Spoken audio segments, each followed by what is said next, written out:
Hello, this is Molly Wilson, and welcome to today's episode. Today I'm going to be talking to you about a very vulnerable experience of me starting businesses and what I wish I knew before I launched my business.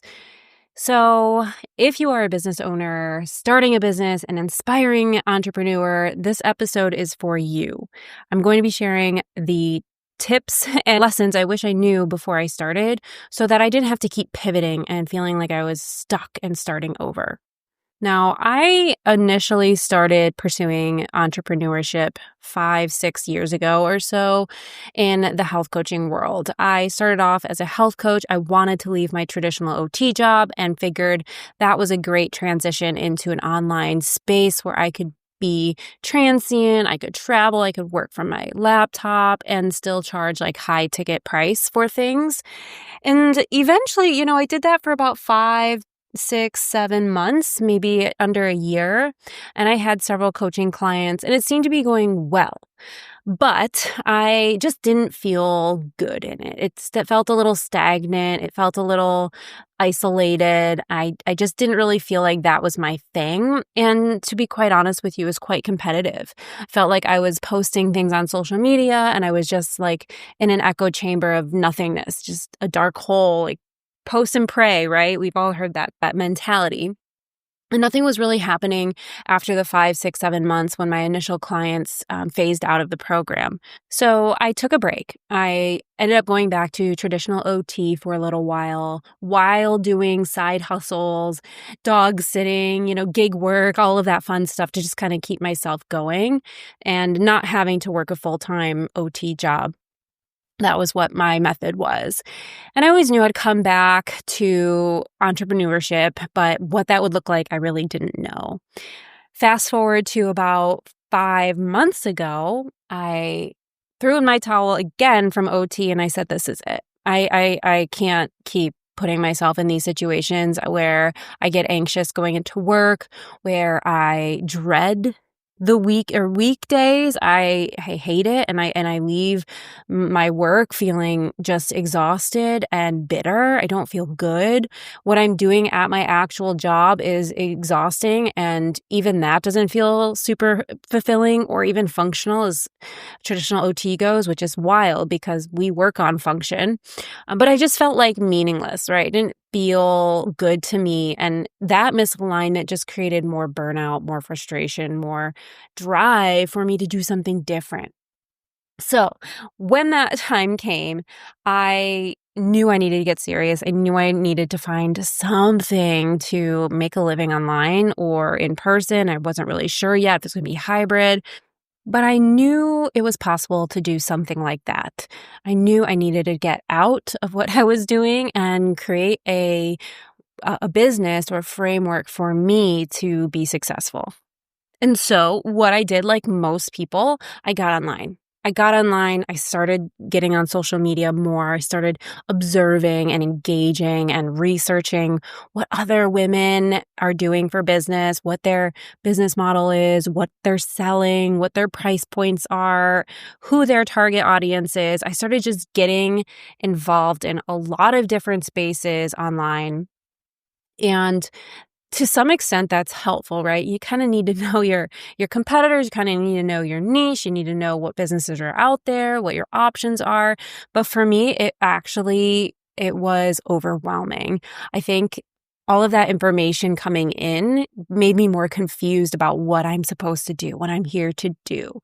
So that was mistake number 1 was I think I just got too dialed in online and got tunnel vision around like, oh, my business needs to look like this. Oh, I need to look like her.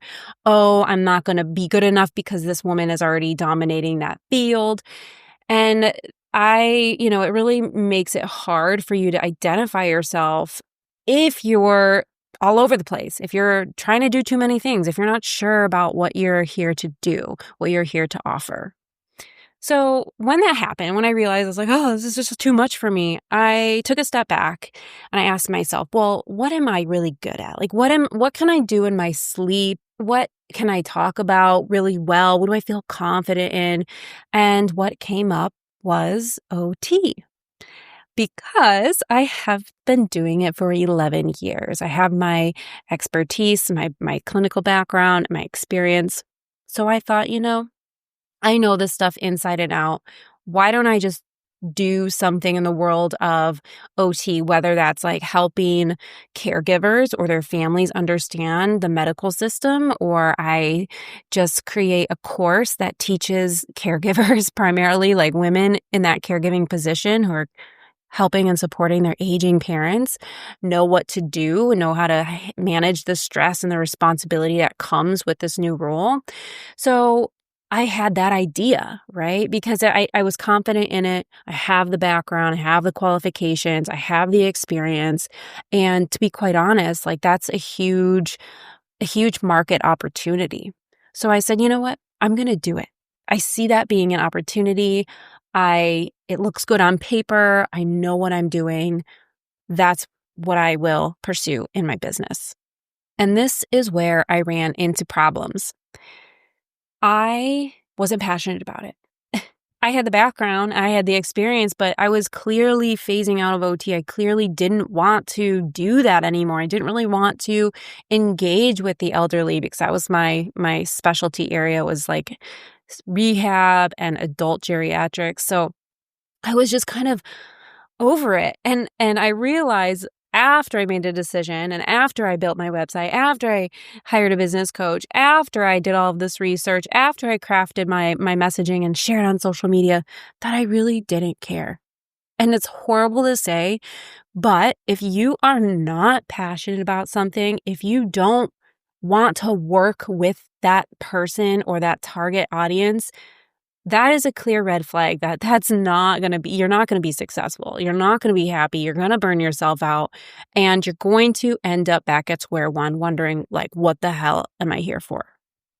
I hope this is resonating because this is sage advice that I think a lot of people, we see dollar signs, we see opportunity. We don't actually see where that intersection is between our passion and what we're good at and where the value point is, what we can offer, what's going to help people, what we enjoy doing and who we enjoy working with.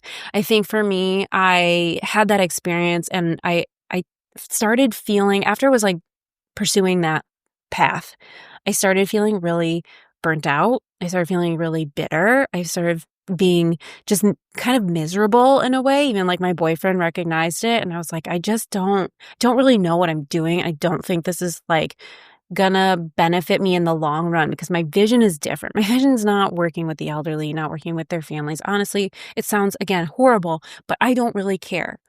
My vision is working more with women who are visionaries, who have a big idea, who have potential, who want to make an impact, who want more for themselves and more out of their life.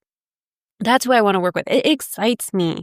And I want to be that person who supports them, who encourages them, who makes their vision, their dreams a reality. And I had to kind of go through that process, right? Initially, I was very bitter. I was like frustrated, like, why couldn't I love this? Why didn't it work? But I realized it was such a blessing. It was honestly like so good to get that clarity early on in my business rather than a year from now when I'm miserable, when I'm overwhelmed, where I'm just like ready to tap out and not care about trying again.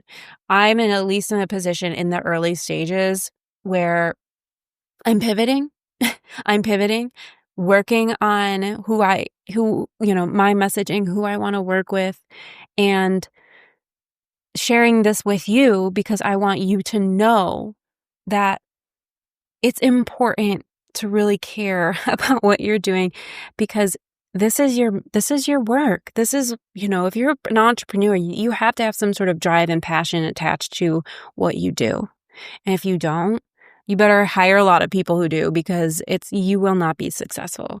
And my final point here, one of the things reflecting back on all the business adventures I've had and where I'm at right now, I wish I had found a mentor or hired a coach who is doing what I want to do, or at least join some sort of group and put myself in a position to learn and to also ask questions. I've been going to mastermind groups. I've been going to meetups. I've been going to lunch and learns, things like that lately a lot. And I can't tell you how important that is because you're learning language from people. You're learning their problems. You're learning how they do business, how they value things, different things around money, budget, profit margin, inventory. It doesn't really even matter, but I'm just saying from my perspective, understanding business, the way it works, the way consumers buy products, spend their money is really important. So if you're not invested in some sort of program, if you're not reading books, if you're not taking time to study metrics or business or contracts, things like that, do it because that's really important for you to be successful. And maybe you just need to know the basics and you find someone else to do it for you later on. But if you're starting and wanting to launch a business, you have to understand some of the basics. That is my recommendation for you. I now do that regularly with my team and my community, but previously I was doing it all by myself, bootstrapping everything, kind of missing things, missing opportunities, losing money because I didn't really keep a budget. So that's all really important. And so I hope that this helps you stay focused, be true to yourself, and to find support, especially as a solopreneur going through this process, starting to launch. There's a lot of things out there that can get in your way, can change and challenge your mindset. So you got to do the work, Anyway, that's all I have for you. Thank you for tuning in and listening. Let me know what you think. Share this, send this with a friend who needs to listen, and see you in the next episode.